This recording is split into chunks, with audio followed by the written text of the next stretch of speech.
The Columbia Broadcasting System and its affiliated stations present Orson Welles and the Mercury Theater on the air in The War of the Worlds by H.G. Wells.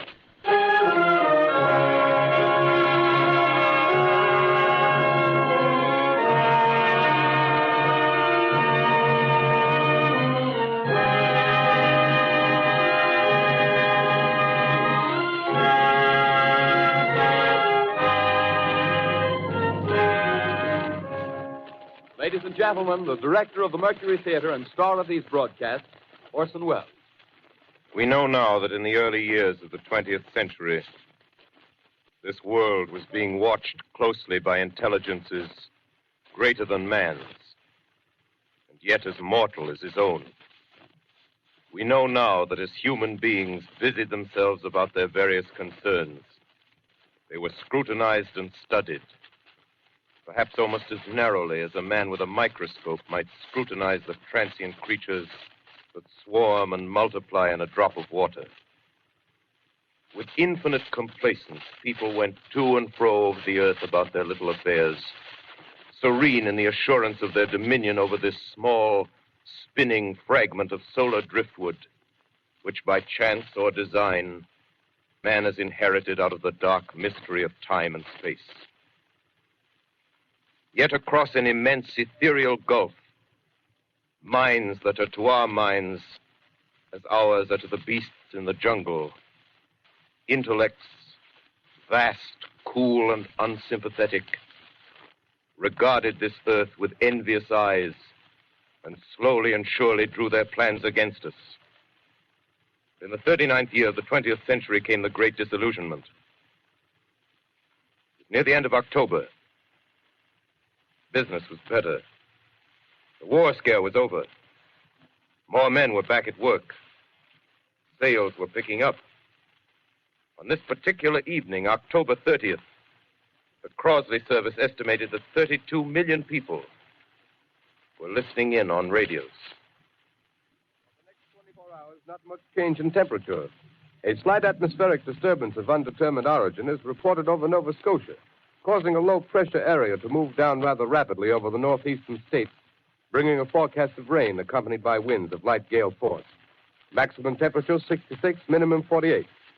This weather report comes to you from the Government Weather Bureau. We take you now to the Meridian Room in the Hotel Park Plaza in downtown New York, where you will be entertained by the music of Raymond Raquello and his orchestra.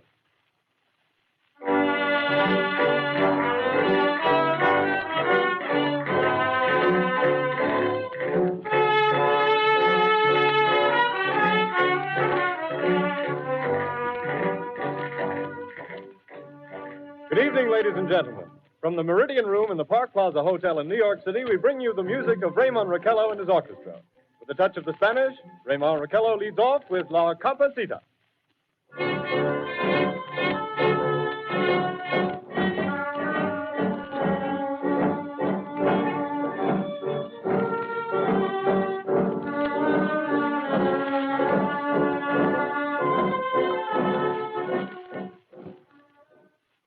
Ladies and gentlemen, we interrupt our program of dance music to bring you a special bulletin from the Intercontinental Radio News.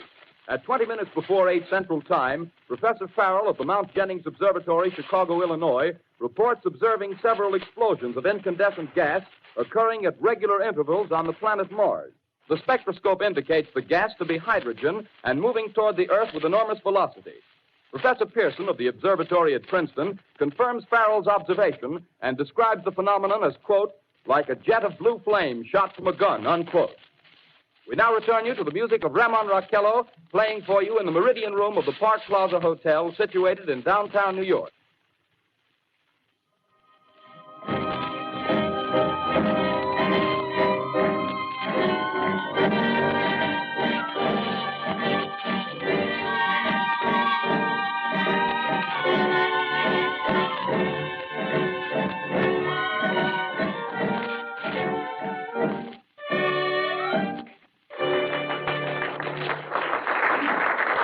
And now a tune that never loses favor, the ever-popular Stardust, Raymond Raquello and his orchestra.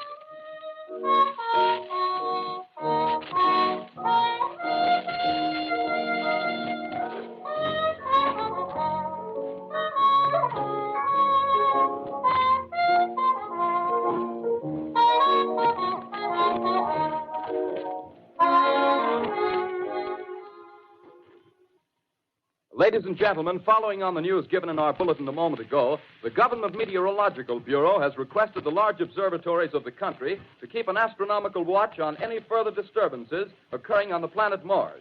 Due to the unusual nature of this occurrence, we have arranged an interview with the noted astronomer, Professor Pearson, who will give us his views on this event. In a few moments, we will take you to the Princeton Observatory at Princeton, New Jersey. We return you until then to the music of Ramon Raquello and his orchestra.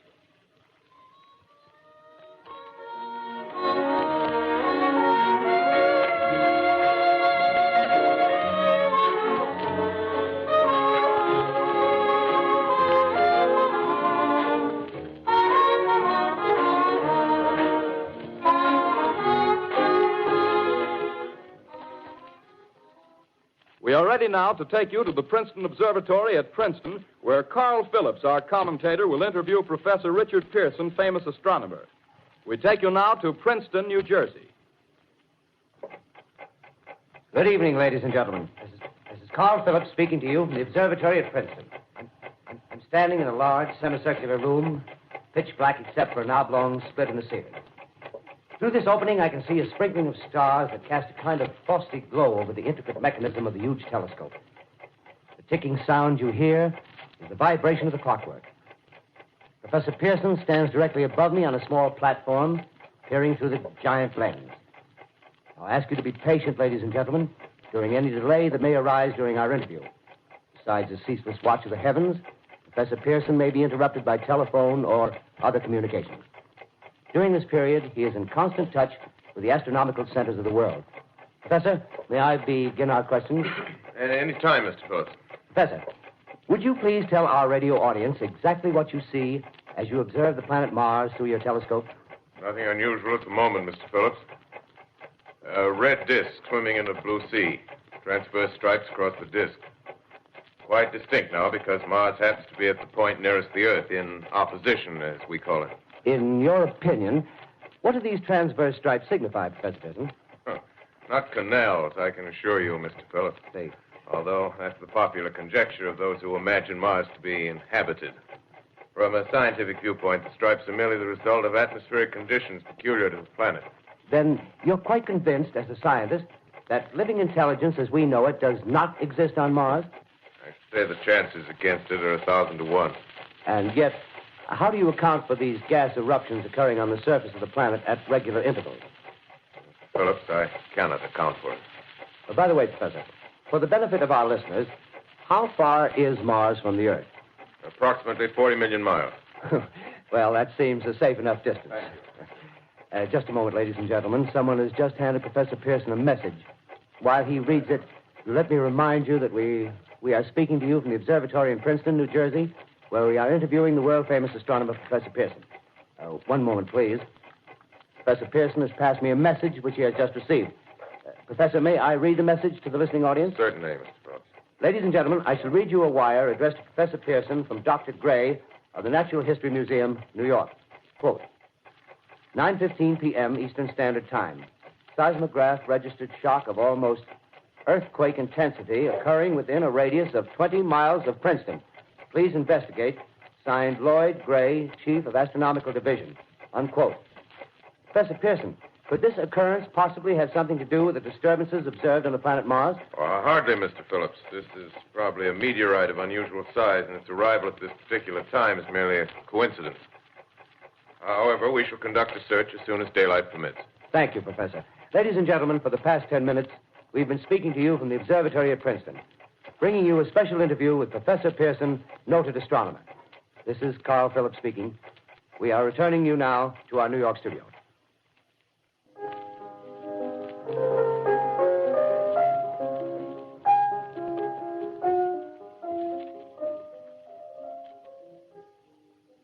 Ladies and gentlemen, here is the latest bulletin from the Intercontinental Radio News.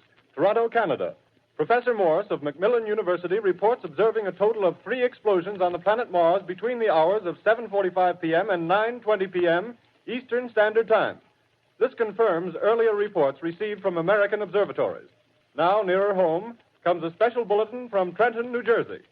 It is reported that at 8:50 p.m., a huge flaming object, believed to be a meteorite, fell on a farm in the neighborhood of Grover's Mill, New Jersey, 22 miles from Trenton.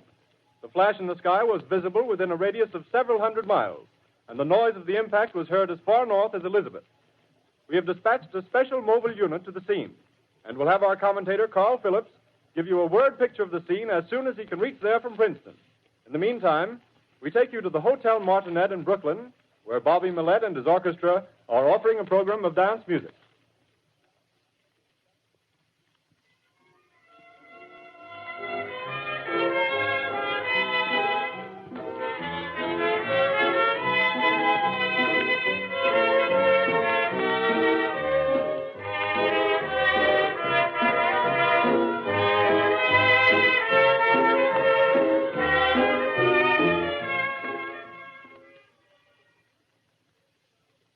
We take you now to Grover's Mill, New Jersey.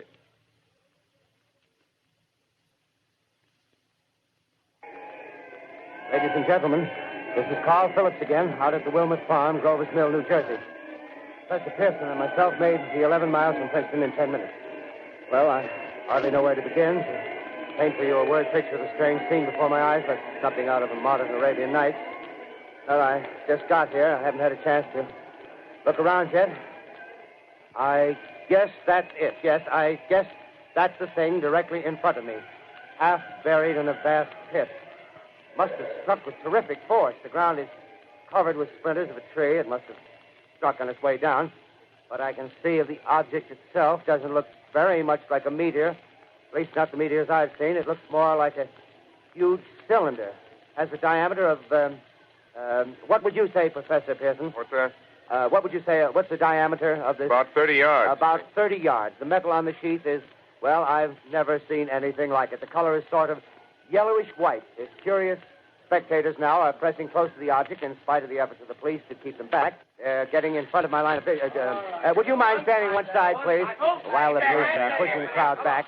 Here's Mr. Wilmot, owner of the farm here. He may have some interesting facts to add. Mr. Wilmot, would you please tell the radio audience as much as you remember of this rather unusual visitor that dropped in your backyard? A step closer, please. Ladies and gentlemen, this is Mr. Wilmot. Well, I was listening to the radio. Closer and louder, please. Pardon me? Louder, please, closer. Yes. I was listening to the radio and kind of drowsing. That professor fellow was talking about Mars, so I was half dozing and half... Yes, Mr. Wilmot, and then what happened? Well, as I was saying, I was listening to the radio, kind of halfway. Yes, Mr. Wilmot, and then you saw something. Well, not first off. I heard something. And what did you hear? A hissing sound like this. Kind of like a 4th of July rocket. Yes, then what? I turned my head out the window and would have sworn I was to sleep and dreaming. Yes? I seen a kind of greenish streak and then zingo. Something smacked the ground, knocked me clear out of my chair. Well, were you frightened, Mr. Wilmot? Well, I ain't quite sure. I reckon I was kind of riled. Well, thank you, Mr. Wilmot. Thank you very much. Yeah, you want me to tell No, that's some quite more? all right. That's plenty. Ladies and gentlemen, you've just heard Mr. Wilmot, owner of the farm where this thing has fallen. I wish I could convey the atmosphere, the background of this fantastic scene. Hundreds of cars are parked in a field in back of us, and the police are trying to rope off the roadway leading into the farm, but it's no use. They're breaking right through. The car's headlights throw an enormous spotlight on the pit where the object's half buried. Now, some of the more daring souls now are venturing near the edge. The silhouettes stand out against the metal sheen. One man wants to touch the thing. He's having an argument with the policeman. Now, the policeman wins. Now, ladies and gentlemen, there's something I haven't mentioned in all this excitement, but it's becoming more distinct. Perhaps you've caught it already on your radio. Listen, please. Do you hear it? It's a curious humming sound that seems to come from inside the object. I'll move the microphone nearer. Here. Now, we're not more than 25 feet away. Can you hear it now? Professor Pearson. Yes, Mr. Can you tell us the meaning of that scraping noise inside the thing? Possibly the unequal cooling of its surface. I say, do you still think it's a meteor, Professor? I don't know what to think. The metal casing is definitely extraterrestrial. Not found on this Earth. Friction with the Earth's atmosphere usually tears holes in a meteorite. This thing is smooth, and you can see its cylindrical Just a minute. shape. Something's happening. Ladies and gentlemen, this is terrific. This end of the thing is beginning to flake off. The top is beginning to rotate like a screw, and the thing must be hollow. He's moving. Keep back there. Keep back, I tell you. Keep those men back. Keep back there. Keep those idiots back. Shoot off. The top's loose. Look out there. Stand back. Ladies and gentlemen, this is the most terrifying thing I've ever witnessed. Wait a minute. Someone's calling someone or something. I can see turning out of that black hole two luminous discs. The eyes, it might be a face, might be almost Good heavens, something wriggling out of the shadow like a gray snake.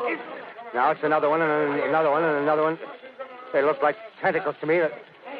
Oh, yeah, I can see the thing's body. Now it's large as a bear. It glistens like wet leather, but that face, ladies and gentlemen, it's indescribable. I can hardly force myself to keep looking at it. It's so awful. The eyes are black and they gleam like a serpent. The mouth is kind of V-shaped with saliva dripping from its rimless lips that seem to quiver and pulsate. And the monster or whatever it is can hardly move. It seems weighed down by possibly gravity or something. The thing's rising up now and the crowd falls back. They've seen plenty. The most extraordinary experience, ladies and gentlemen. I can't find words. Well, I'll pull this microphone with me as I talk. I'll have to stop the description until I can take a new position. Hold on, will you please? I'll be right back in a minute.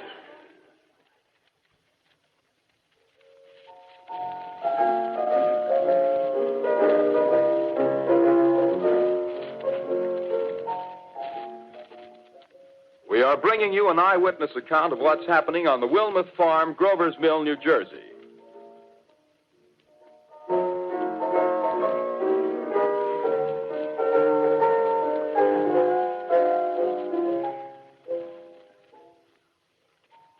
We now return you to Carl Phillips at Grover's Mill.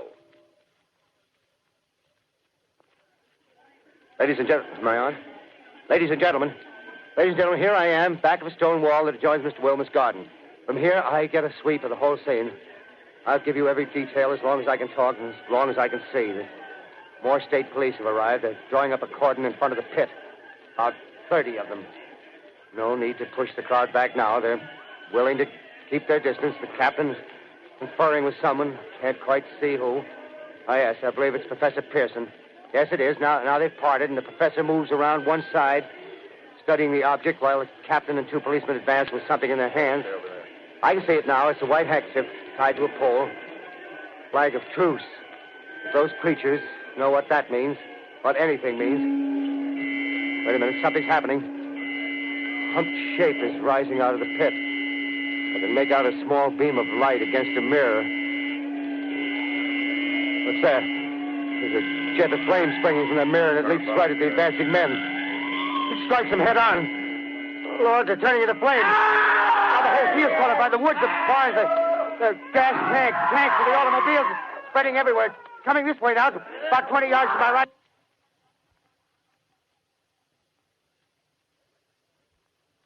Ladies and gentlemen, due to circumstances beyond our control, we are unable to continue the broadcast from Grover's Mill. Evidently, there's some difficulty with our field transmission. However, we will return to that point at the earliest opportunity. In the meantime, we have a late bulletin from San Diego, California. Professor Indelkoffer, speaking at a dinner of the California Astronomical Society, expressed the opinion that the explosions on Mars are undoubtedly nothing more than severe volcanic disturbances on the surface of the planet. We continue now with our piano interlude.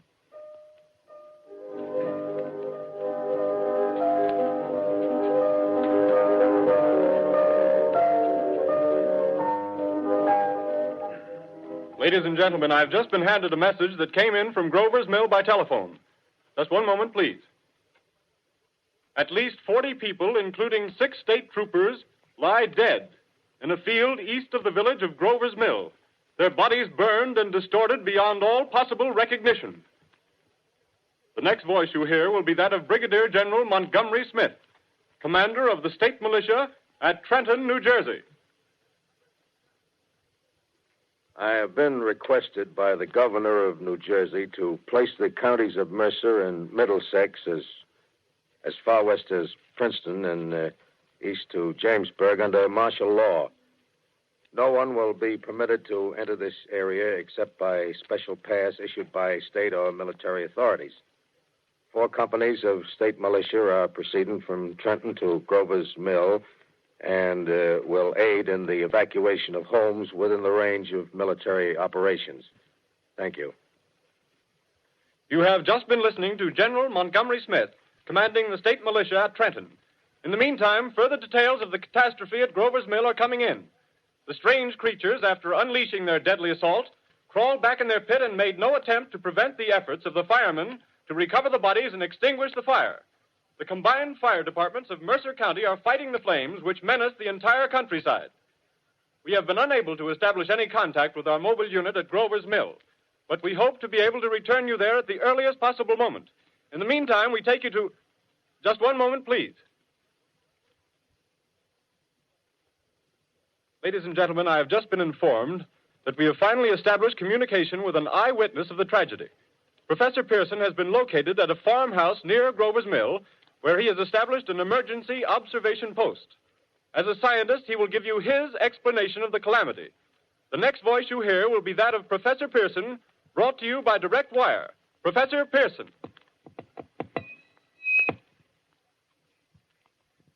Of the creatures in the rocket cylinder at Grover's Mill, I can give you no authoritative information, either as to their nature, their origin, or their purposes here on Earth. Of their destructive instrument, I might venture some conjectural explanation. For want of a better term, I shall refer to the mysterious weapon as a heat ray. It's all too evident that these creatures have scientific knowledge far in advance of our own. It's my guess that in some way they are able to generate an intense heat in a chamber of practically absolute non-conductivity. This intense heat they project in a parallel beam against any object they choose by means of a polished parabolic mirror of unknown composition, much as the mirror of a lighthouse projects a beam of light. That is my conjecture of the origin of the heat ray. Thank you, Professor Pearson. Ladies and gentlemen, here is a bulletin from Trenton. It is a brief statement informing us that the charred body of Carl Phillips has been identified in a Trenton hospital. Now, here's another bulletin from Washington, D.C. The Office of the Director of the National Red Cross reports 10 units of Red Cross emergency workers have been assigned to the headquarters of the state militia, stationed outside of Grover's Mill, New Jersey. Here's a bulletin from State Police, Princeton Junction. The fires at Grover's Mill and vicinity are now under control. Scouts report all quiet in the pit, and there is no sign of life appearing from the mouth of the cylinder. Now, ladies and gentlemen, we have a special statement from Mr. Harry McDonald, Vice President in charge of operations. We have received a request from the state militia of Trenton to place at their disposal our entire broadcasting facilities. In view of the gravity of the situation, and believing that radio has a responsibility to serve in the public interest at all times, we are turning over our facilities to the state militia at Trenton. We take you now to the field headquarters of the state militia near Grover's Mill, New Jersey. This is Captain Lansing of the Signal Corps, attached to the state militia, now engaged in military operations in the vicinity of Grover's Mill. Situation arising from the reported presence of certain individuals of unidentified nature is now under complete control. The cylindrical object, which lies in a pit directly below our position, surrounded on all sides by 8 battalions of infantry, without heavy field pieces, but adequately armed with rifles and machine guns. All cause for alarm, if such cause ever existed, is now entirely unjustified. Things, whatever they are, do not even venture to poke their heads above the pit. I can see their hiding place plainly in the glare of the searchlights here. With all their reported resources, these creatures can scarcely stand up against heavy machine gun fire. Anyway, it's an interesting outing for the troops. I can make out their khaki uniforms crossing back and forth in front of the lights. Looks almost like a real war. There appears to be some slight smoke in the woods bordering the Millstone River. Probably fire started by campers. Well, we ought to see some action soon. One of the companies is deploying on the left flank.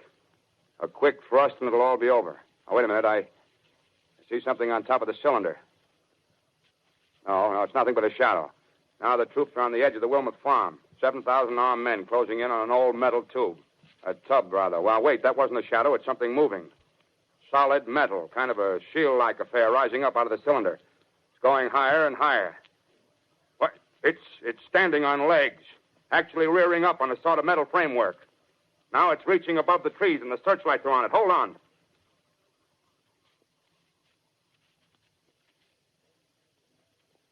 Ladies and gentlemen, I have a grave announcement to make. Incredible as it may seem, both the observations of science and the evidence of our eyes lead to the inescapable assumption that those strange beings who landed in the Jersey farmlands tonight are the vanguard of an invading army from the planet Mars. The battle which took place tonight at Grover Mills has ended in one of the most startling defeats ever suffered by an army in modern times. 7,000 men armed with rifles and machine guns pitted against a single fighting machine of the invaders from Mars. 120 known survivors. The rest strewn over the battle area from Grover's Mill to Plainsboro, crushed and trampled to death under the metal feet of the monster, or burned to cinders by its heat ray. The monster is now in control of the middle section of New Jersey and has effectively cut the state through its center. Communication lines are down from Pennsylvania to the Atlantic Ocean. Railroad tracks are torn and service from New York to Philadelphia discontinued, except routing some of the trains through Allerton and Phoenixville. Highways to the north, south, and west are clogged with frantic human traffic. Police and Army reserves are unable to control the mad flight. By morning, the fugitives will have swelled Philadelphia, Camden, and Trenton, it is estimated, to twice their normal population. Martial law prevails throughout New Jersey and eastern Pennsylvania. At this time, we take you to Washington for a special broadcast on the national emergency. The Secretary of the Interior.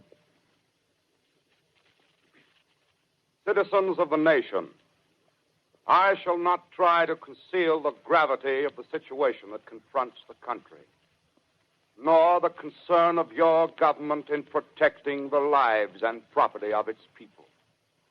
However, I wish to impress upon you, private citizens and public officials, all of you, the urgent need of calm and resourceful action.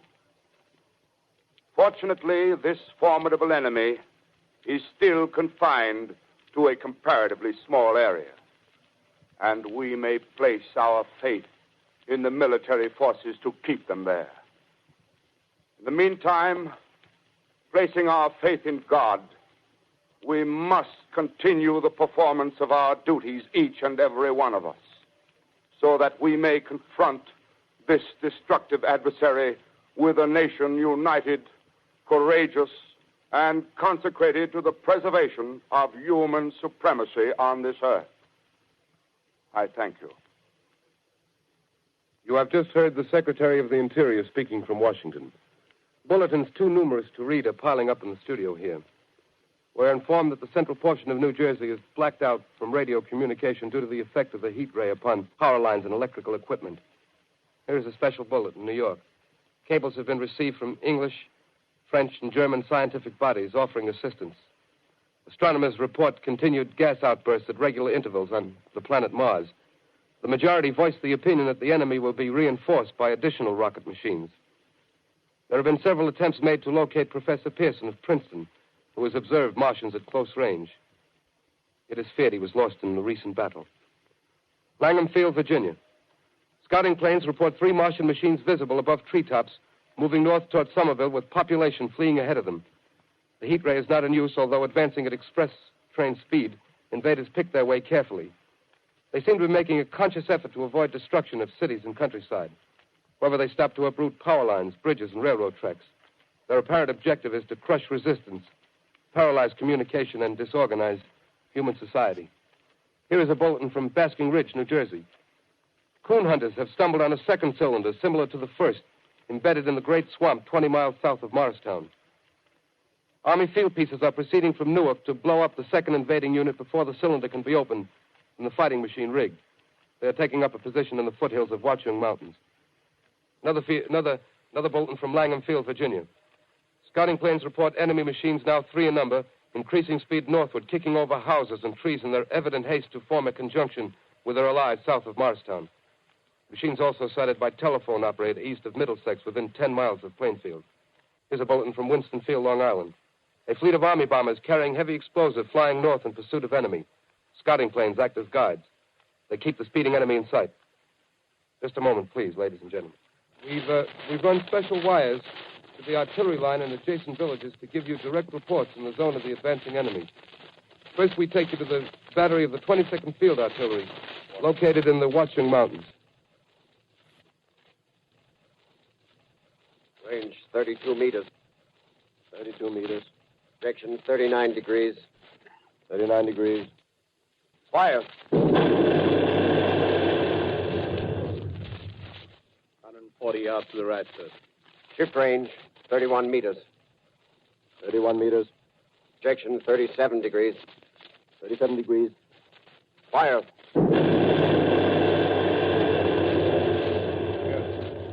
Hit, sir. Got the tripod of one of them. That's stopped. The others are trying to repair it. Quick, get the range. Shift 30 meters. 30 meters. Projection 27 degrees. 27 degrees. Fire.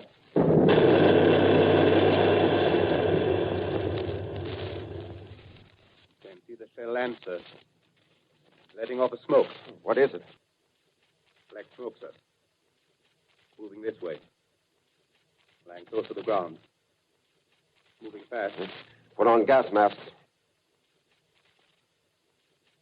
Get ready to fire. Shift to 24 meters. 24 meters. Projection 24 degrees. 24 degrees. Fire.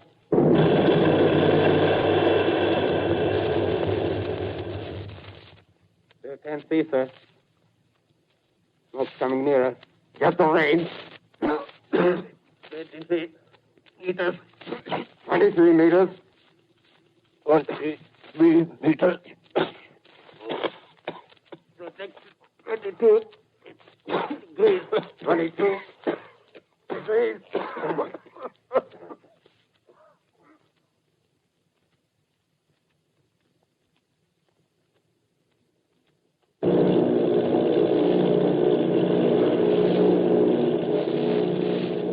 Army bombing plane V-843 off Bayonne, New Jersey. Lieutenant Vogt, commanding 8 bombers, reporting to Commander Fairfax, Langham Field. This is Vogt reporting to Commander Fairfax, Langham Field. Enemy tripod machines now in sight. Reinforced by 3 machines from the Morristown cylinder. 6 altogether. 1 machine partially crippled. Believed hit by shell from Army gun in Watchung Mountains. Guns now appear silent. A heavy black fog hanging close to the earth of extreme density, nature unknown. No sign of heat ray. Enemy now turns east, crossing Passaic River into the Jersey marshes. Another straddles the Pulaski Skyway. Evident objective is New York City. They're pushing down a high-tension power station. Machines are close together now, and we're ready to attack. Planes circling, ready to strike.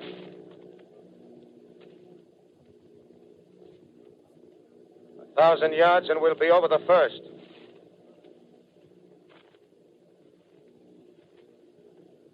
$800 yards.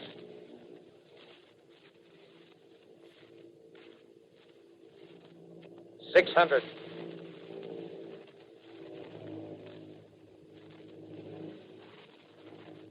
$400. $200. There they go. The giant arm raised. Green flash.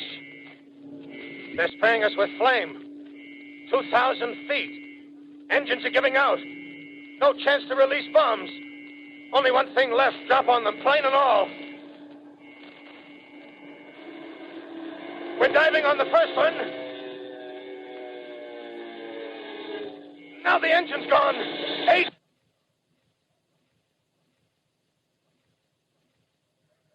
This is Bayonne, New Jersey, calling Langham Field. This is Bayonne, New Jersey, calling Langham Field. Come in, please. This is Langham Field. Go ahead. 8 Army bombers in engagement with enemy tripod machines over Jersey Flats. Engines incapacitated by heat ray. All crashed. 1 enemy machine destroyed. Enemy now discharging heavy black smoke in direction of... This is Newark, New Jersey. This is Newark, New Jersey. Warning. Poisonous black smoke pouring in from Jersey marshes. Reaches South Street. Gas masks useless. Urge population to move into open spaces. Automobiles use routes 7, 23, 24. Avoid congested areas. Smoke now spreading over Raymond Boulevard.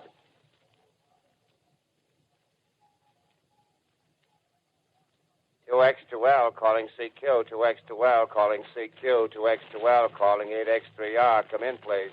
This is 8X3R coming back at 2X2L. How's reception? How's reception? K, please. Where are you, 8X3R? What's the matter? Where are you?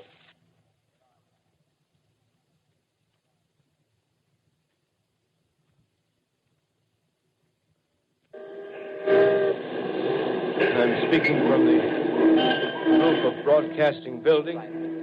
I'm speaking from the roof of Broadcasting Building, New York City. The bells you hear are ringing to warn the people to evacuate the city as the Martians approach. Estimated in the last 2 hours, 3 million people have moved out along the roads to the north. Hutchison River Parkway is still kept open for motor traffic. Avoid bridges to Long Island, hopelessly jammed. All communication with Jersey Shore closed 10 minutes ago. No more defenses. Our army is wiped out. Artillery, Air Force, everything wiped out. This may be the last broadcast. We'll stay here to the end. People are holding service here below us in the cathedral. Now I look down the harbor, all manner of boats, overloaded with fleeing population, pulling out from docks. Streets are all jammed. Noise in crowds like New Year's Eve in city. Wait a minute. The enemy is now in sight above the Palisades. Five great machines. First one is crossing the river. I can see it from here, wading the Hudson like a man wading through a brook. A bulletin is handed me. Martian cylinders are falling all over the country. One outside of Buffalo, one in Chicago, St. Louis. Seem to be timed and spaced. Now the first machine reaches the shore. He stands watching, looking over the city. The steel cowlish head is even with the skyscrapers. He waits for the others. They rise like a line of new towers on the city's west side. Now they're lifting their metal hands. This is the end now. Smoke comes out, black smoke drifting over the city.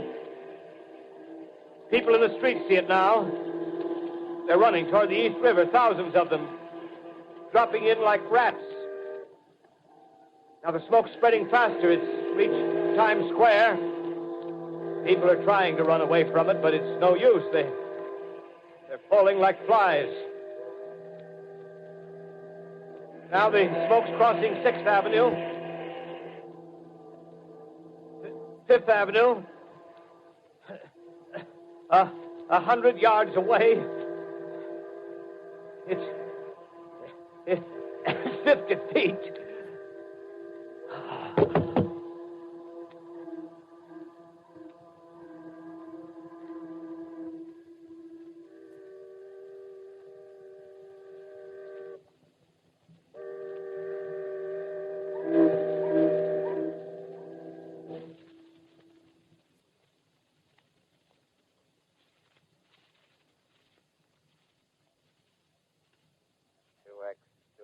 Calling CQ. 2X2L calling CQ. calling CQ, New York. Isn't there anyone on the air? Isn't there anyone on the air? Isn't there anyone? 2X2L.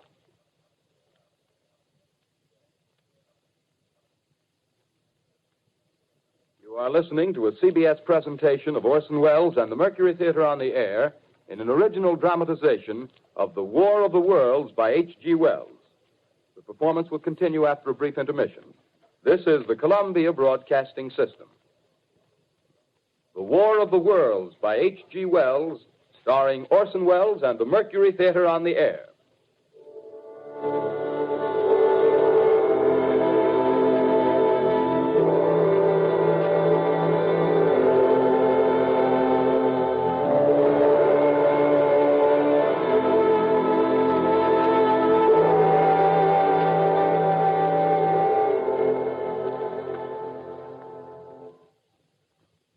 I set down these notes on paper.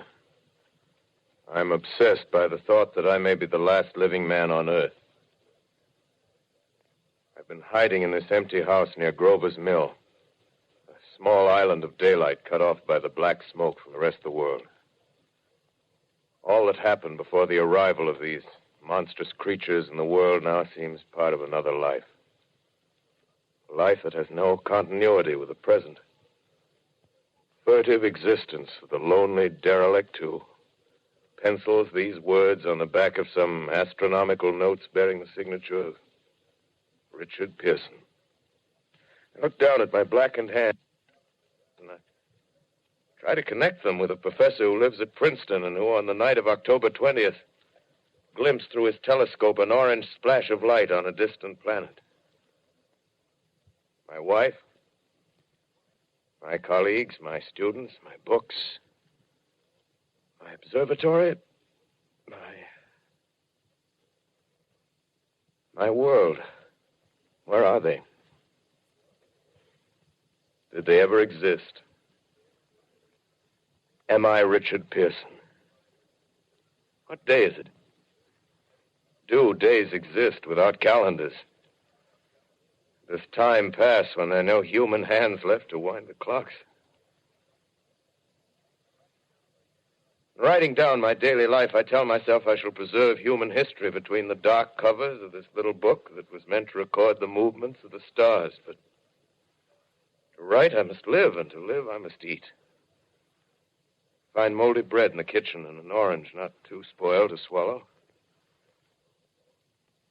Keep watch at the window. Time to time, I catch sight of a Martian above the black smoke. The smoke still holds the house in its black coil, but at length there's a hissing sound, and suddenly I see a Martian mounted on his machine, spraying the air with a jet of steam as if to dissipate the smoke. I watch in a corner as his huge metal legs nearly brush against the house. Exhausted by terror, I fall asleep. Morning. Sun streams in the window. The black cloud of gas is lifted, and the scorched meadows to the north look as though a black snowstorm had passed over them. I venture from the house. I make my way to a road, no traffic. Here and there, a wrecked car, baggage overturned, a blackened skeleton. Push on north. For some reason, I feel safer trailing these monsters than running away from them. And I keep a careful watch. I've seen the Martians feed. Should one of their machines appear over the top of trees, I'm ready to fling myself flat on the earth. Come to a chestnut tree. October. Chestnuts are ripe. Fill my pockets. I must keep alive. 2 days I wander in a vague northerly direction through a desolate world. Finally, I notice a living creature. A small red squirrel in a beech tree. I stare at him and wonder. He stares back at me. I believe at that moment the animal and I shared the same emotion. The joy of finding another living being. Push on north. I Find dead cows in a brackish field and beyond the charred ruins of a dairy and a silo. Remain standing guard over the wasteland like a lighthouse. Deserted by the sea. Astride the silo perches a weathercock. The arrow points north. North. Next day, I come to a city. City vaguely familiar in its contours, yet its buildings strangely dwarfed and leveled off as if a giant had sliced off its highest towers with a capricious sweep of his hand. Reached the outskirts, I found Newark. Newark, undemolished but humbled by some whim of the advancing Martians. Presently, with an odd feeling of being watched, I caught sight of something crouching in a doorway. I made a step towards it. It rose up and became a man. A man armed with a large knife. Stop! Where do you come from? I come from many places.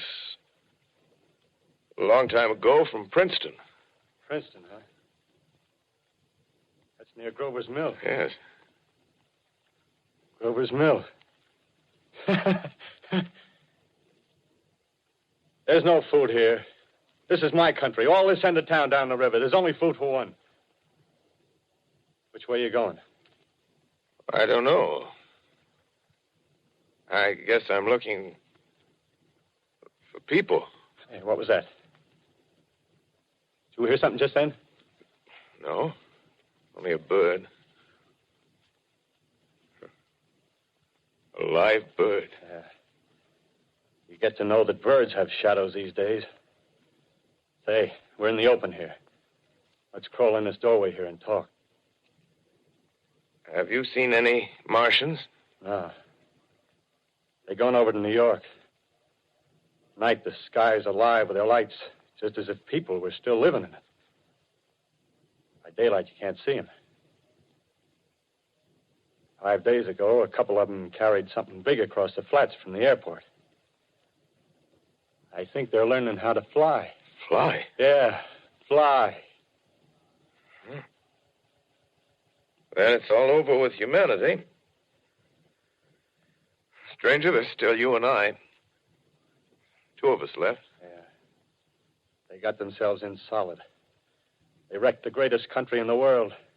Those green stars, they're probably falling somewhere every night. They've only lost one machine. There isn't anything to do. We're done. We're licked. Where were you? You're in a uniform. Yeah, what's left of it. I was in the militia. National Guard. That's good. There wasn't any war. Any more than there's war between men and ants. Yes, but we're eatable ants. I found that out. What'll they do to us? I thought it all out. Right now, we're caught as we're wanted. A Martian only has to go a few miles to get a crowd on the run. But they won't keep on doing that. They'll begin catching us systematic, like keeping the best and storing us in cages and things. They haven't begun on us yet. Not begun? Not begun. All that's happened so far is because we don't have sense enough to keep quiet. Bothering them with guns and such stuff and losing our heads and rushing off in crowds. Now, instead of our rushing around blind, we got to fix ourselves up. Fix ourselves up according to the way things are now. Cities, nations, civilization, progress. Yes, but if that's so, what is there to live for? Well, there won't be any more concerts for 1,000,000 years or so, and no nice little dinners at restaurants. If it's amusement you're after, I guess the game's up. What is there left? Life, that's what. I want to live. Yeah, and so do you. We're not going to be exterminated. And I don't mean to be caught either. Tamed and fattened and bred like an ox. What are you going to do? I'm going on. Right under their feet. I got a plan. We men as men, we're finished. We don't know enough. We got to learn plenty before we got a chance. We've got to live and keep free while we learn, see? I've thought it all out, see? Well, tell me the rest. Well, it isn't all of us that are made for wild beasts. That's what it got to. That's what it got to be. That's why I watched you. Watched you. All those little office workers that used to live in these houses. They be no good. They haven't any stuff in them. They used to run. Run off to work. I've seen hundreds of them running to catch their commuter's train in the morning, afraid they'd get canned if they didn't. Running back at night, afraid they wouldn't be in time for dinner. Lives insured and a little invested in case of accidents. Yeah, and on Sundays, worried about the hereafter. Well, the Martians, they'll be a godsend for those guys. Nice, roomy cages, good food, careful breeding, no worries. Yeah, after a week or so of chasing around the fields on empty stomachs, they'll come and be glad to be caught. You've thought it all out, haven't you? Sure, you bet I have. That isn't all. These Martians are going to make pets of some of them. Train them to do tricks. Who knows, get sentimental over the pet boy who grew up and had to be killed. Yeah, and some maybe they'll train to hunt us. Oh, no, it's impossible.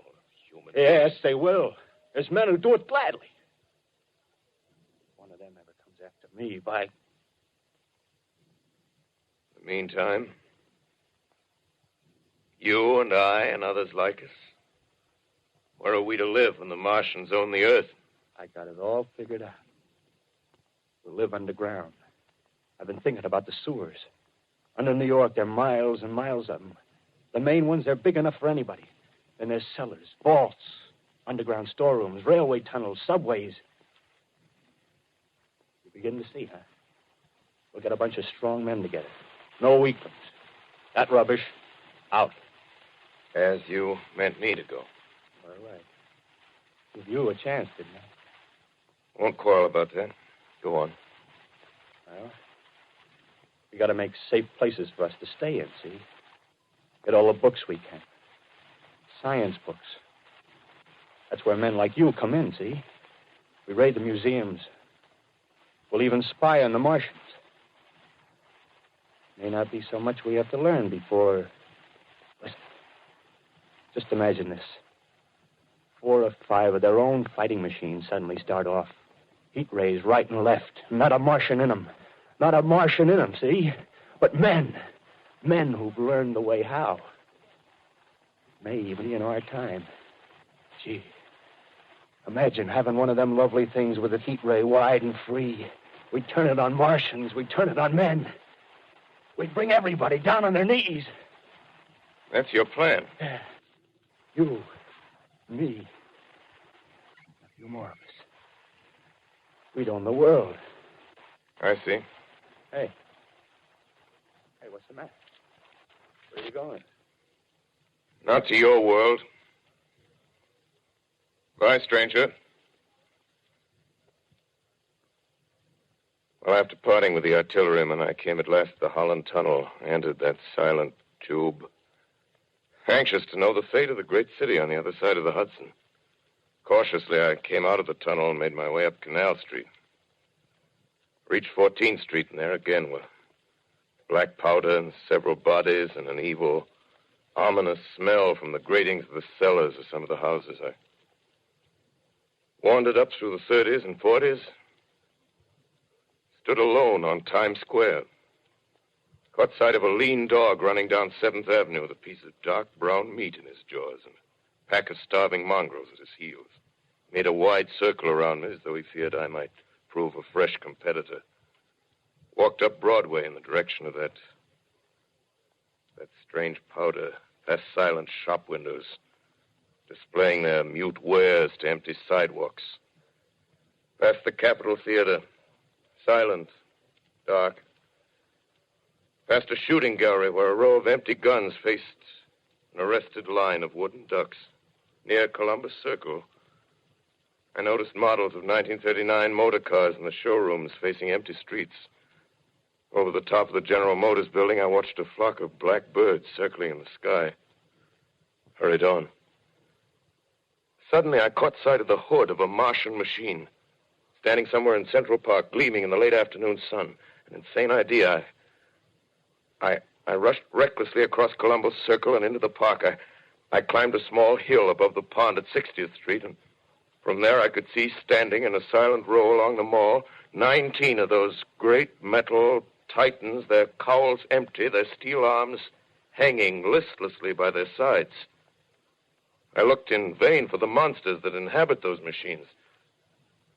Suddenly, my eyes were attracted to the immense flock of black birds that hovered directly below me. They circled to the ground. And there before my eyes, stark and silent, lay the Martians with the hungry birds pecking and tearing brown shreds of flesh from their dead bodies. Later, when their bodies were examined in laboratories, it was found that they were killed by the putrefactive and disease bacteria against which their systems were unprepared. Slain, after all, man's defenses had failed by the humblest thing that God, his wisdom, has put upon this earth. Before the cylinder fell, there was a general persuasion that through all the deep of space, no life existed beyond the petty surface of our minute sphere. Now we see further. Dim and wonderful is the vision I've conjured up in my mind of life spreading slowly from this little seedbed of the solar system throughout the inanimate vastnesses of sidereal space. But it's a remote dream. Maybe that the destruction of the Martians is only a reprieve to them and not to us. Is the future ordained, perhaps? Strange it now seems to sit in my peaceful study at Princeton, writing down this last chapter of the record, begun at a deserted farm in Grover's Mill. Strange to watch children playing in the streets. Strange to see young people strolling on the green where the new spring grass heals the last black scars of a bruised earth. Strange to watch the sightseers enter the museum where the dissembled parts of a Martian machine are kept on public view. Strange when I recall the time when I first saw it. Bright and clean-cut, hard and silent under the dawn of that last great day.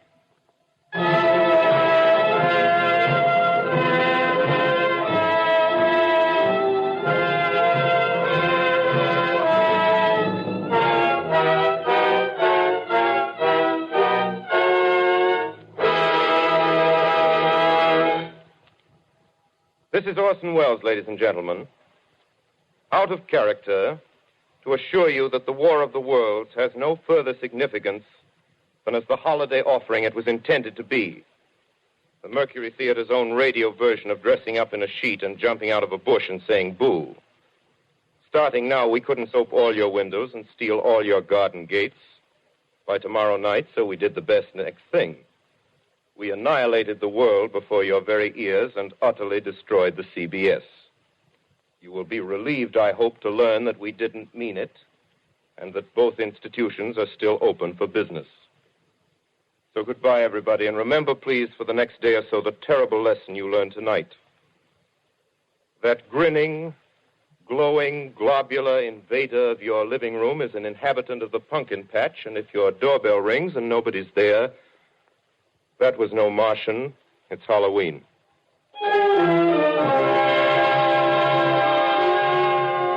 Tonight, the Columbia Broadcasting System and its affiliated stations coast to coast has brought you The War of the Worlds by H.G. Wells, the 17th in its weekly series of dramatic broadcasts featuring Orson Welles and the Mercury Theater on the air.